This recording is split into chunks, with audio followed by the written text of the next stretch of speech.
Ayan guys, nandito ako sa OFW lunch room. May pa-lunch room pa si Pilipinas. Ayan mga kababayan natin. Ayan mga kababayan natin guys. Ayun yung kuhaan ng OWA.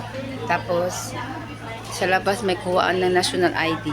Ayun ang pang chicha. Yung chicha lang, hindi naman masyadong food talaga siya. May arroz caldo saan na kaya lang naubos na. May kape naman doon, may tubig, may charging station.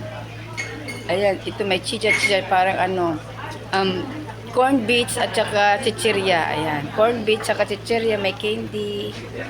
Ayan yung mga baso. May pakape naman siya, pakape. Ayan. Ito yung OWA, kuhaan ng OWA, ID, yung OFW e-card. Tapos sa labas, bago ka pumasok dito, may kuhaan ng national ID. Oh. Okay na guys. Ito yung makikita nyo sa labas ng OFW lunch time. Ito. AirAsia pala siya. Zipper. Ito yun guys. Ito yung labas. Ayan. Ayan siya. So, ayan, may bintana yung tapos mayroon pang guys. May charging, di ba? May charging station. Ayan yung labas natin. Ayan. Pilipinas. Ang minamahal nating bansa. Ayan, minamahal.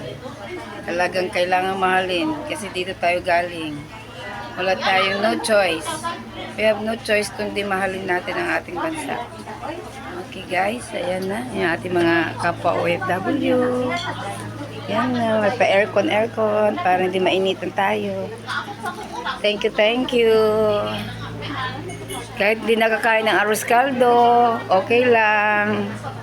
Ayan guys. Ayun ang pachicha. Saan ka lugaw dito? Ay, wala pa girl. Hindi pa hinihintay ko nga din eh. Wala pang palugaw niya. Ayan na yun. Arroz caldo.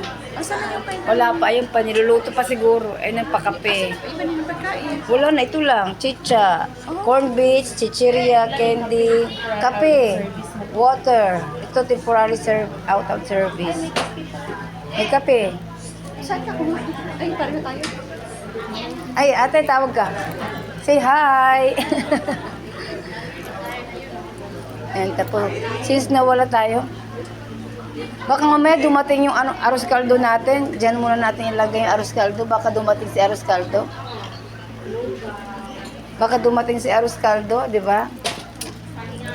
Hintayin natin. Ayun, umalis na guys. Bye-bye!